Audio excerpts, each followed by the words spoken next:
Halo guys, bersama saya lagi dalam Alright Nopo channel terbaik sahabat semua. Ini adalah ucapan pertama ya Perdana Menteri Datuk Seri Anwar Ibrahim ya bersama dengan Menteri Pengajian Tinggi yang baharu, dan ini adalah program yang pertama. Dan kita boleh lihat ya bagaimana intelektualnya, pengetahuan yang dimiliki oleh Perdana Menteri kita ya, dengan memberikan satu ucapan yang boleh memberikan inspirasi ya kepada profesor-profesor, kepada mereka-mereka yang hadir dalam program ini. Jadi sahabat semua, saya mau membawakan Anda untuk mendengar ucapan yang saya boleh anggap sebagai satu ucapan yang terbaik ya daripada Perdana Menteri kita, tidak lain tidak bukan, yaitu Datuk Seri Anwar Ibrahim. Jadi tanpa buang masa sahabat semua, mari kita tonton bersama video ini. Dan saya terharu kerana kehadiran di seluruh negara dengan notis yang singkat yang menunjukkan kepekaan, komitmen saudara, terutama di kalangan pentadbir dan pejabat awam dan intellectuals dan professors dan pimpinan universiti di seluruh negara. Saya ucap terima kasih dan amat hargai. Dan tradisi ini juga kita lalukan. Kita letakkan menteri, nanti malam menteri dan KSU, tapi tidak bermakna mereka menguasai semua permasalahan. Jadi untuk memulakan tugas mereka, saya sering kali menganjurkan supaya dalam minggu-minggu pertama mereka harus gunakan ruang, memberikan sedikit penjelasan dan mendengar keluhan, pandangan, kritikan dan usul yang dikemukakan oleh saudara-saudara yang sudah lama bertapak di dalam dunia pendidikan tinggi. Saudara Khalid Nordin telah memberikan beberapa gagasan, anjuran, di antaranya untuk kepentingan kebajikan mahasiswa, dan saya harap tentunya akan diteruskan oleh saudara Zamri. Dia permasalahan ini rencam. Bila dengar tadi kuliah utama oleh menteri, saya menghimbau juga permasalahan. Apa permasalahan identiti, permasalahan falsafah pendidikan, keperluan negara, keperluan budaya, kemudian desakan dan tuntutan semasa yang semuanya perlu ditangani dalam dunia pendidikan. Luar biasa. Dan sebab itu kalau sudah tanya, di antara pengalaman saya yang saya anggap sangat mengesankan adalah tugas saya mengajar, mula di Yayasan Anda, kemudian di University Georgetown, Washington DC, dan kemudian menjadi Menteri Pendidikan Malaysia. Satu pengalaman yang sangat bukan saja mengesankan tetapi mendewasakan saya, memberikan kefahaman yang lebih baik dengan begitu banyak wacana dan pendedahan kepada dunia ilmu yang bertukar dengan kadar yang sangat pesat. Sebab itu intisarinya, seperti mana saya ucapkan tahun lalu kepada rakan-rakan di Kementerian Pendidikan, dia seolah-olah kita mau menggapai langit, meneroka alam pemikiran baru, disiplin yang tidak terjangka pada awalnya. Disinggung tadi artificial intelligence. Kita bicara soal energy transition yang tidak sangat relevan 20 tahun yang lalu. Kita bicara soal digital transformation yang bukan menjadi sesuatu hal yang mendesak 20 tahun yang lalu. Kemudian arah tuju dunia perindustrian dengan teknologi tinggi yang tentunya berbeda daripada pelan perindustrian yang lama. Maknanya kita harus menggapai langit. Tetapi dalam kegairahan kita untuk menggapai langit, kita jangan lupa dan tertinggal landasan. Kerana kita sebagai negara dengan budaya, dengan faham keagamaan juga yang rencam, harus juga mengakar ke bumi. Jadi bagaimana kita harus kekal mengakar ke bumi teguh dengan landasan asal kita sebagai negara bangsa. Di samping itu nak mencapai dan menggapai langit. Ini tugas. Saya hanya mengemukakan permasalahan. Ini kerja Profesor dan Menteri Pendidikan dan Pendidikan Tinggi dan rakan-rakan untuk menjawabnya. Maknanya cabaran itu sangat kritikal. Kalau kita tangguh dan lakukan perencanaan formula seperti mana yang pernah kami lakukan 2-30 tahun yang lalu, kita akan ketinggalan landasan. Sebab itu di Jemaah Menteri, saya agak tegas menekankan, kalau kita buat keputusan transisi peralihan tenaga, maka ia harus dilakukan sekarang. Mesyuaratnya minggu depan, keputusannya dalam tempoh 2 bulan. Dia tidak boleh jangkaan biasa 6 bulan, 1 tahun. Kalau kita nak wujudkan fakulti Artificial Intelligence, dia tidak boleh umpamanya pergi daripada kajian unit, kemudian jabatan, kemudian fakulti, kemudian Board of Studies, kemudian Kementerian Pendidikan Tinggi, 6 bulan, tahun depan mulakan. Kita akan ketinggalan 1 tahun. Dan seluruh pendekatan kita berubah. Dan ini satu cabaran. Ini disebut tadi, menangani permasalahan dalam dunia pasca normal, post-normal times. Yang dirumuskan hanya tentang chaos, complexity, contradictions. Tetapi satu terminologi yang sangat relevan dalam menghadapi atau menangani permasalahan dalam post-normal times ialah simultaneity. Semuanya berlaku dalam masa yang sama. Apa memang kita yang menekan kita? Climate, ya. Digital, ya. Termasuk AI. Tenaga, transisi tenaga, ya. Keperluan penguasaan bahasa, ya. Bahasa kedua, bahasa antarabangsa, ya. Jadi, semua cabaran dan permasalahan dan tuntutan itu berlaku dalam masa yang sama, termasuk isu pembenturan idea dan faham yang mesti diselesaikan dalam masa singkat dan segera. Simultaneity yang mendesak kita melaksanakan dengan kadar yang lebih pantas. Kepantasan kita menangani ini akan memungkinkan kita kembali ke tingkat atas dalam persaingan antara negara. Itu kuliah ni faham atau tidak saya tak tahu. Baik. Ini akan memberikan kita suatu pendekatan yang agak realistik. Kalau tidak, wacana kita ini seperti mana pidato menteri biasa, bahawa kita telah capai kejayaan yang membanggakan. Tahap universiti kita sudah tercapai di peringkat yang diiktiraf di dunia, dan mutu pendidikan kita itu nombor 1, mutu kesihatan kita itu nombor 2. Iyakah? Dan apakah boleh kita pertahankan bila kita lihat ketimbang kepesatan perubahan di negara-negara lain? Beberapa dunia di negara Arab, UAE, Arab Saudi yang dianggap lembab puluhan tahun yang lalu, sekarang kepesatan perubahan itu memeranjatkan. Di rantau ASEAN, kita agak jauh ke depan tahun 90-an, dalam beberapa bidang sudah ketinggalan atau hampir ketinggalan. Saya tidak maksudkan sekat Singapura atau Taiwan, tetapi tentunya Indonesia, Thailand, Vietnam. Bila ada beberapa perbincangan dengan potensi pelabur besar, baru-baru ini di San Francisco, mereka bicara, ada kekuatan kita. Jangan kita berikan pandangan seolah kita ini sudah begitu lembab dan lesu dan laih kalau istilah orang Kedah. Tidak semestinya. Tetapi dalam persaingan, kita tak dapat lagi pertahankan kadar kelajuan yang ada. Tidak dapat lagi pertahankan pendekatan pendidikan rendah, menengah, tinggi yang ada.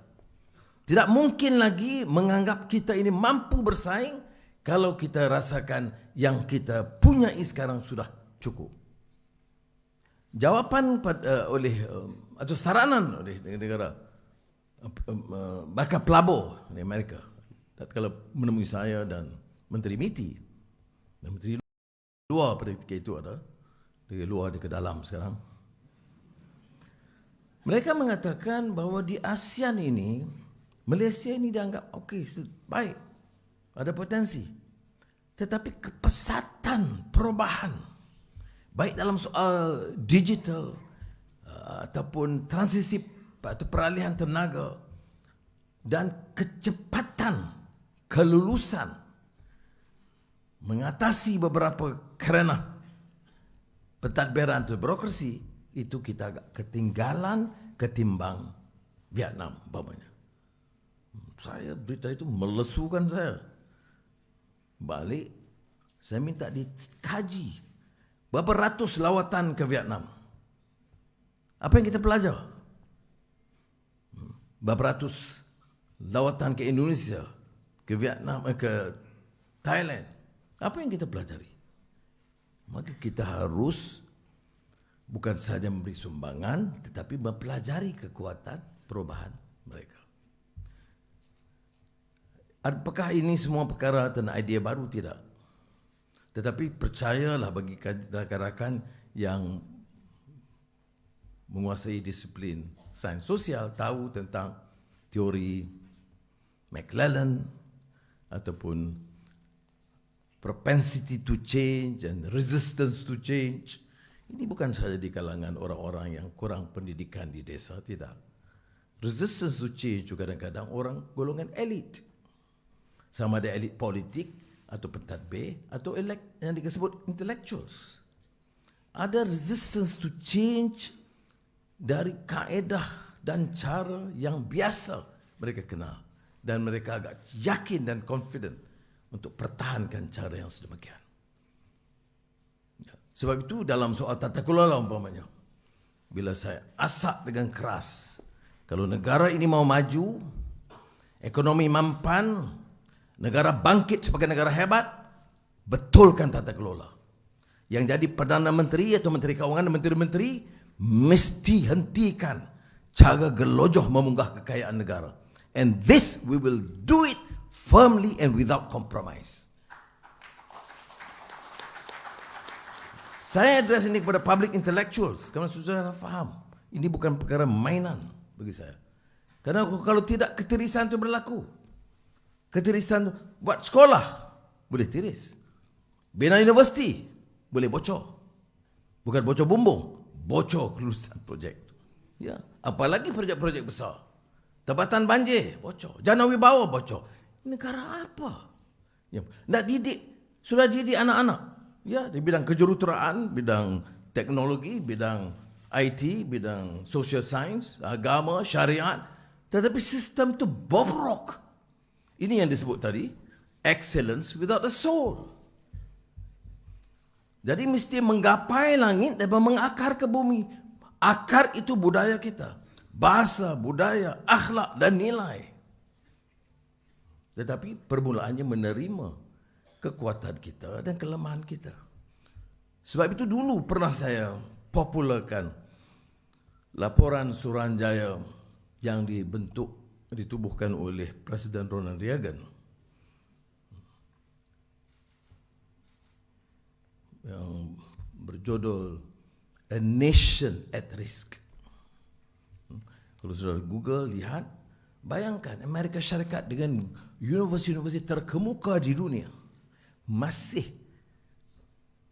menerbitkan laporan Suruhanjaya Pendidikan Tinggi yang menyebut mengenai negara itu menghadapi risiko kerana kelemahan-kelemahan dalam perancangan, dalam tindakan dan dalam kaedah pendidikan keseluruhannya. Ya. Nanti kan dinukil kata Anwar tiru Amerika, keluarkan sosial media. Baik, tak apa. Soalnya ialah kalau Amerika Syarikat sendiri dengan kekuatan mereka dalam beberapa bidang, terutama pendidikan, walaupun ada karya Harry Lewis, Excellence Without a Soul, tapi dia ada excellence. Remember, they have that excellence in achieving in the academic pursuit. There is unquestionably, undoubtedly, academic excellence. What is lacking is becoming soulless, no compassion, no consideration for the poor, issues of concern to the society outside the campus. Jadi rumusannya excellence, betul so. Jangan kita rasa kita ada soul walaupun kurang excellence. Saya bimbang takut excellence pun tidak ada, soul pun mulai runtuh. Maka cabaran bagi kita ialah dari A Nation at Risk 80-an kepada 2000 lebih excellence without a soul. Itu harus mencabar kita, pemikir, perancang, bagaimana dapat kita latih dan didik anak-anak kita. Saya pernah berpengalaman di antara profesi yang saya paling senang ialah sebagai seorang guru. Biasa anda begitu lama, kebanyakan untuk peringkat tingkatan 6, dan kemudian sekadar visiting fellow dekat Oxford Science dan mengajar di Georgetown. Saya boleh banding umpamanya dengan segala kritikan kita tentang kelemahan sistem pendidikan barat.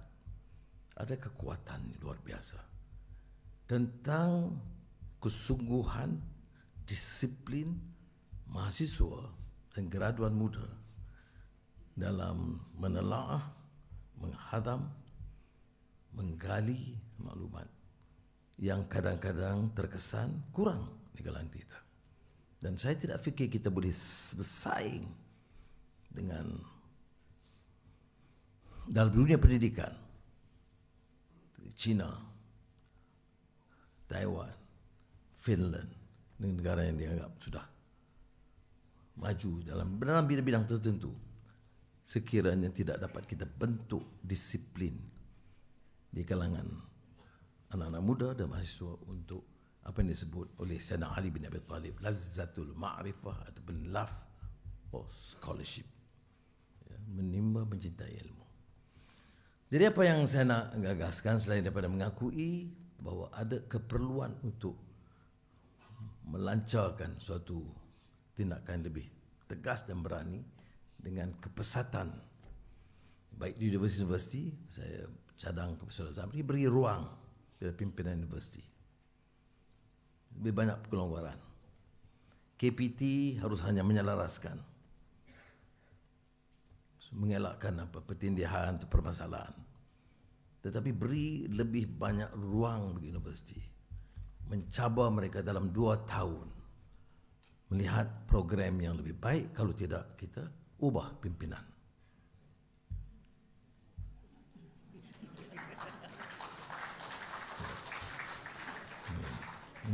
Ini termasuk menteri dan Perdana Menteri. Kalau ini jadi pendekatan kita, mending kita bagi ruang. Sekarang ini, bila kita bicara universiti, dia kata, ya kami kemukakan, tapi penyelarasan di KPT tak jelas. Bawa kepada fakulti ya, tapi Senate dan universiti. Jadi pelbagai kekangan. Saya fikir universiti ini harus beri ruang yang lebih. Saya setakat yang saya mampu sebagai Menteri Keuangan memang maksimal dalam keadaan kekangan keuangan sekarang. Hutang 1.5 triliun ringgit. Defisit tahun lalu 56%. Dan saya terpaksa kurangkan defisit kepada 5 kalau tidak pelaburan dan kedudukan ekonomi itu tidak diurus dengan bertanggungjawab. Tapi dalam keadaan gitu, saya nak pastikan supaya kebocoran dan perbelanjaan dan hasil itu meningkat. Setakat ini hasil memang meningkat. Kerana kita cuba baik kita terkelola dan elak kebocoran. Baik lembaga hasil dalam negeri, custom dan unit-unit lain. Dan dengan ini, walaupun ada kekangan saya sebut, peruntukan di bidang kependidikan itu menyaksikan peningkatan tertinggi dalam belanjawan 2024. Ya. Diikuti oleh Kementerian Kesihatan dan berikutnya Kementerian Pertahanan dan lain-lain. Jadi saya harap dalam menggagaskan idea baru ini ialah menyerahkan mandat saudara selain daripada kekuatan bahasa dan budaya yang sangat integral dengan masyarakat. Tidak mungkin satu dunia dan negara membangun, berkembang, kompromi soal penguasaan bahasa. Jadi, kalau kita mula dengan dasar yang cukup jelas, di semua universiti, penguasaan bahasa Melayu itu mesti baik. Dan kalau ini sudah diterima sebagai syarat mutlak, termasuk bagi pelajar-pelajar Malaysia di IPTA, maka kalau tidak ada kesenjangan kaya miskin, kesenjangan pendidikan, kalau IPTA sama sekali seolah-olah dia di IPTA di dunia asing, tak mungkin begitu. Kita beri kelonggaran. Tetapi sekurang-kurangnya pendidikan asas tentang bahasa itu harus dikuasai. Sejarah negara harus diketahui. Itu basic. Kemudian buatlah, terokailah bidang yang dan disiplin baru yang dikehendaki. Kita tidak akan ganggu. Nah, kalau ini diterima, maka menasabah bagi kita menumpukan untuk tahun ini dengan syarat bahasa itu dikuasai dengan baik untuk mula meningkatkan mutu penguasaan bahasa Inggeris di pusat-pusat pendidikan tinggi. Saya fikir hal ini harus dimulakan sekarang juga. Dan pendekatan saya bila saya sekarang bila minggu depan. Ya. Yaitu dalam kuliah walaupun dalam bahasa, tetapi profesor harus menekankan ya buku-buku rujukan dan sebagainya supaya penguasaan kelancaran bahasa Inggeris itu ditingkatkan. Kita lihat umpamanya perkembangan ini berlaku. Indonesia kekal dengan kekuatan bahasa Indonesia, bahasa Thai di Thailand, tetapi anak-anak muda di universiti tempatan mereka yang memulai menguasai bahasa Inggeris yang begitu baik, itu di beberapa universiti sudah mengatasi kekuatan Inggeris di negara kita. Jadi jangan kita jadinya menjerit soal bahasa, ada yang kemudian fobia kalau kita sebut penguasaan bahasa Melayu, ada juga golongan yang agak elit kota ni, wah, dia fobia bila sebut ini masalah bila saya sebut kalau kamu tu syarikat tempatan rakyat Malaysia, tulis surat kepada saya bahasa Melayu lah. Itu pun ada fobia. Sudah ada unsur-unsur ekstrim. Dia ingat dia ini Presiden PBM MUM lagi. Dia lupa dia sudah jaga semua rakyat. Kemudian ada yang mengatakan, oh ini kerana nak jawab tuntutan golongan Islam dan Melayu pembangkang. Tak betul. Sudah lihat hidup saya daripada saya sepanjang masa di universiti, saya tidak pernah kompromi soal penguasaan bahasa yang baik. Ya. Tetapi saya tidak ada, ini bukan zero sum game. Ya. Promote bahasa Inggeris at the expense of Malay. Promote Malay at the expense of English. Ini outmoded view. Dalam pendidikan, terutama pendidikan tinggi, kebanyakan universiti di dunia menekankan penguasaan lebih dari satu bahasa. Jadi ini di antara yang penting. Kemudian tentulah soal transformasi digital dan IT dan AI. Dan AI pun ada cabaran dia sendiri. Bila kita melihat AI itu ada cabaran dia, apa cabaran dia? Cabaran dia soal nilai. Sebab itu bagi dalam madani ini, bagi saya soal nilai, soal akhlak itu sangat penting. Sebab AI itu ada kelemahan-kelemahan dia. Bagi saudara saya percaya sebagian saudara lebih familiar menguasai bidang ini. Tapi dalam semua kajian, dia ada bias dia jelas.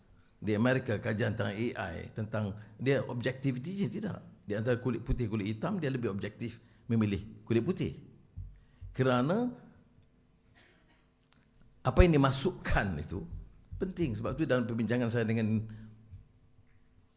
Nvidia, Lawrence baru-baru ini, saya bangkitkan perkara ini. Our concern, saya kata, is the issue of values in our belief system, of course in Islam or religious values, which is not necessarily accepted in the West because it's total either laicite, like the French, or total absolute secular views, which we do not regard as pertinent.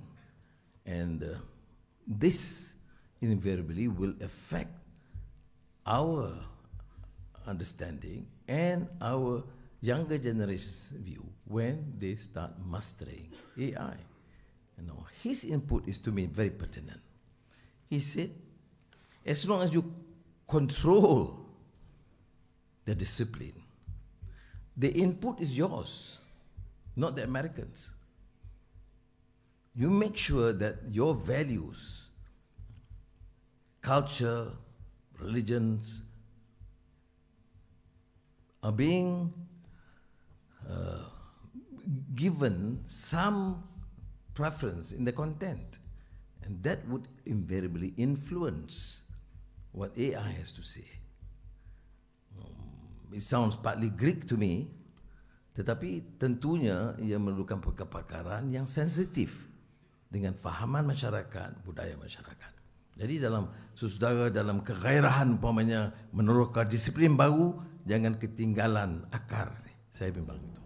Jadi saya harap kalau saya tidak ulang isu Madani, kerana saya harap sebahagian saudara dah teliti, boleh tegur, boleh kritik bila saya lontarkan idea itu pun saya katakan saya terima kalau ada tegur-teguran, terutama di kalangan sarjana dan intellectuals, termasuk kritikan saya tak ada masalah. Tapi janganlah kritik semasa bila dah tamat dan tidak disambung jawatan terus menjadi pengkritik. Tak kenal lah.